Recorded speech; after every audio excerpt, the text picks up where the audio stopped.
Oke, ini bisa saya mulai ya? Bisa Kak, silakan. Oke, siap. Baik, Assalamualaikum warahmatullahi wabarakatuh. Bismillahirrahmanirrahim. Alhamdulillahirabbil alamin. Asyhadu an la ilaha illallah wa asyhadu anna Muhammadar Rasulullah sallallahu alaihi wasallam wa ala alihi washabihi amma ba'du. Alhamdulillahirabbil alamin. Suatu kesempatan yang luar biasa sekali kita bisa berkumpul di sini meskipun di tengah kondisi pandemi ya, tapi kita semua masih bisa memanfaatkan waktu kita untuk berbagi ilmu, untuk mendapatkan ilmu. Mudah-mudahan kegiatan kita pada pagi siang hari ini Allah memberikan aman, selamat, sehat semuanya ya, penuh barokah, penuh manfaat, dan mudah-mudahan ilmu yang kami sampaikan ini bisa membawa manfaat untuk kita semuanya. Oke, kita langsung saja mulai ya untuk materi kesempatan kali ini. Saya akan share screen. Saya mohon diizinkan untuk share screen. Baik, sesuai judul yang diminta oleh teman-teman panitia, yaitu sarjana kok jadi ibu rumah tangga gitu ya. Sesuai tadi yang sudah disampaikan Mbak Sania, yang sebenarnya tadi kesimpulan konklusinya sudah disampaikan Mbak Sania di depan tadi ya. Oke, saya minta info dari teman-teman dulu gitu ya.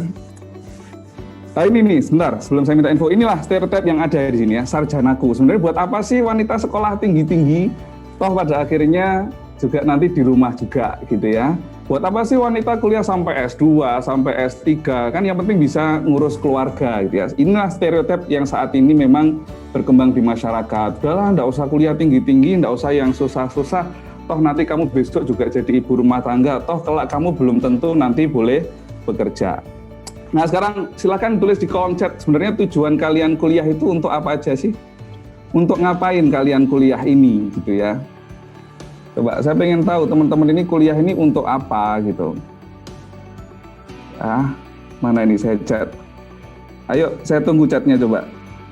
Silakan coba diketik di chat, tujuan kalian kuliah ini untuk apa coba. Saya pengen tahu. Pengen sukses dunia akhirat, mas terlalu umum. Ayo untuk membanggakan orang tua. Terus apa lagi nih? Oke, pengetahuan parenting ke anaknya, buat bangga orang tua, mengembangkan diri, membangun pola pikir, mengejar cita-cita, banyak wawasan, menambah ilmu, mencari pekerjaan, birrul walidain. Ini kok rata-rata karena faktor orang tua berarti ya? Jangan-jangan ini kuliahnya karena terpaksa. Sekarang ya, sebelum teman-teman melangkah lebih jauh lagi, melangkah lebih lanjut lagi, kita luruskan dulu lah. Kalau niatnya belum karena Allah, itu diluruskan dulu. Sebenarnya kita ini kuliah mau ngapain sih gitu loh.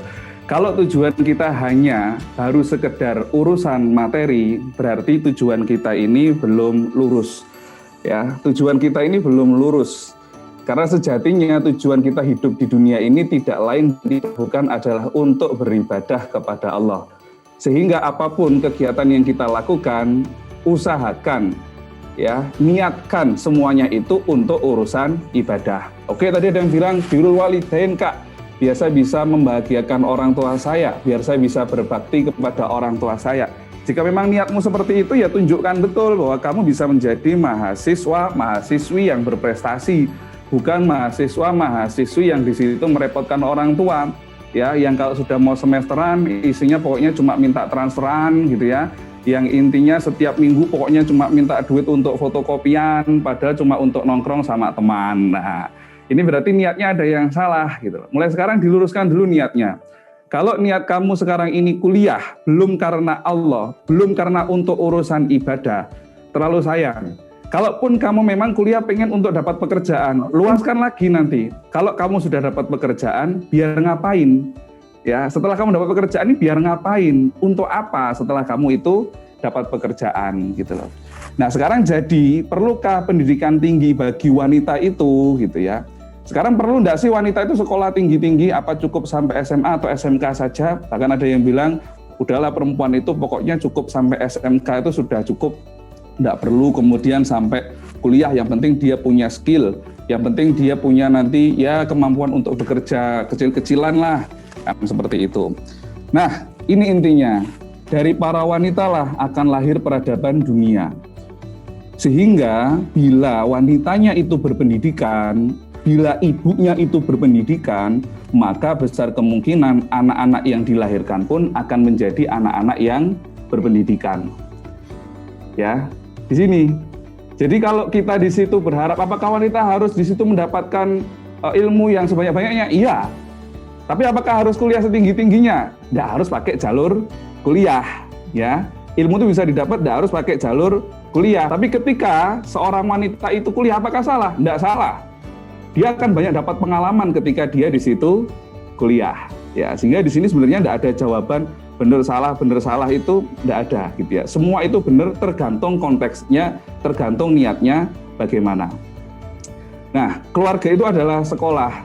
Di dalam keluarga, ya, mas-mas di sini yang dari PPM, mahasiswa, laki-laki itu, ya, sebagai kepala sekolahnya, dia yang mengatur manajemennya dalam keluarga. Adapun wanita itu adalah gurunya. Maka bila gurunya itu pandai, ya, akan mudah menjadikan muridnya juga pandai. Tapi kalau gurunya itu tidak pandai, bagaimana seorang guru akan membuat murid itu jadi pandai?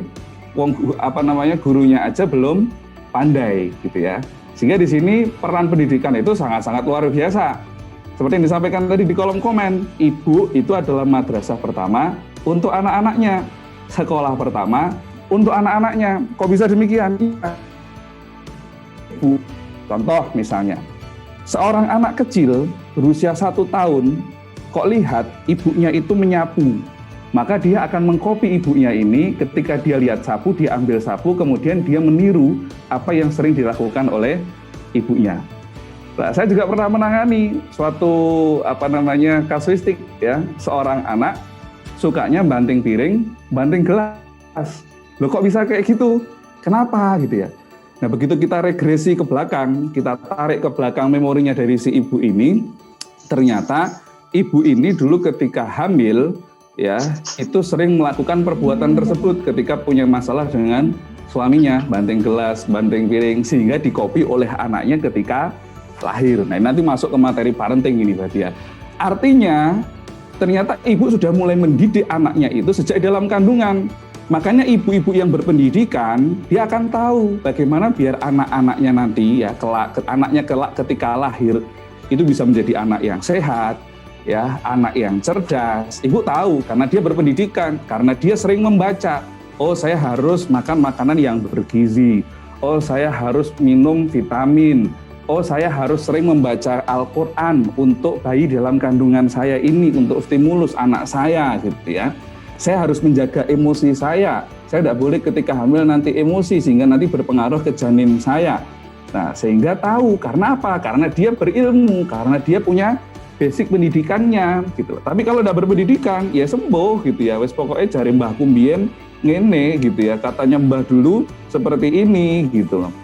Nah, disinilah pentingnya ilmu bagi seorang ibu, pentingnya pendidikan bagi seorang ibu. Ya, sesuai dengan dalilnya, gitu ya. Man aradad dunya fa alaihi bi ilmi, wa man aradal akhirah fa alaihi bi ilmi, wa man aradahuma fa alaihi bi ilmi. Barang siapa yang menginginkan dunia, maka hendaknya dia berilmu. Barang siapa yang menginginkan akhirat, maka hendaknya dengan ilmu. Dan barang siapa menginginkan keduanya, maka hendaknya dengan ilmu. Jadi kalau kamu pengen sukses dunianya, ya pakai ilmu. Ya sekolah, ya kuliah, gitu ya. Kalau kamu pengen sukses akhiratnya bagaimana? Ya ngaji, ya mondok, gitu loh. Kalau kamu pengen sukses dunianya sama akhiratnya bagaimana? Ya pakai ilmu, gitu ya. Sekolahnya ya di situ berusaha untuk bisa maksimal, jadi pelajar yang teladan. Kemudian ilmu agamanya ya dimanfaatkan betul dengan mencari ilmu agama sebanyak-banyaknya. Nah, makanya bersyukur bagi teman-teman sekarang yang bisa masuk di pondok pesantren mahasiswa Bina Khairul Insan, iya kan? Ya, bisa masuk di situ. Ini bukan suatu kebetulan, ya. Entah teman-teman yang masuk di PPM manapun, ini bukan suatu kebetulan yang harus dicatat. Jadi segala sesuatu yang terjadi di dunia ini, tidak ada yang kebetulan. Semua sudah ditulis oleh Allah 50.000 tahun sebelum alam semesta ini diciptakan. Artinya teman-teman sekarang ini yang juga jadi mahasiswa, jadi mahasiswi, entah itu mondok, apalagi yang sambil mondok, itu bukan suatu kebetulan. Ya, bukan suatu kebetulan. Semua ada tujuan. Ada tujuannya. Dan termasuk bagi kalian yang sekarang ya kuliah, ya mondok, ya. Itu suatu hal yang sangat luar biasa. Di antara sekian banyak jumlah mahasiswa di Indonesia ini, bahkan di dunia, kok ya kalian yang dipilih untuk mau jadi mahasiswa sekaligus mondok di pondok pesantren. Ini suatu hal yang sangat luar biasa yang harus kalian syukuri. Berarti kalian dapat dua-duanya di sini, ya kan? Ilmu dunianya dapat, ilmu akhiratnya juga dapat gitu loh. Ilmu akhiratnya juga dapat. Makanya bagi saya, menurut saya santriwati PPM ini ya, pondok pesantren mahasiswa ini harusnya jadi idaman para laki-laki ini gitu loh. Karena dia ilmu dunianya dapat, ya kan? Ilmu akhiratnya juga dapat. Nah makanya mas-mas yang di PPM ini enggak usah searching kemana-mana. Nggak usah cari kemana-mana, yang di PPM sudah tersedia kok. Harusnya sebelum mereka lulus itu sudah sold out semuanya kan gitu ya. Nah harusnya sudah sold out semuanya karena benar-benar wanita yang pilihan. Dia ya kuliah, dia juga menempuh sebagai santri di pondok pesantren. Nah makanya bersyukur, beruntung buat kalian yang di sini bisa dapat dua-duanya ya. Jangan sampai kalian merasa susah, jangan sampai merasa sedih, kak bebanku semakin berat. Aku harus mikirin kuliah, aku juga mikirin target di pondok. Bukan gitu. Jangan anggap itu sebagai beban. Kalau kalian menganggap masalah itu sebagai beban, jadinya ya berat. Tapi anggaplah masalah itu sebagai tantangan. Maka kalian akan menjadi lebih powerful lagi, lebih semangat lagi gitu ya. Karena kalian menganggap bahwa itu adalah suatu tantangan yang harus diselesaikan.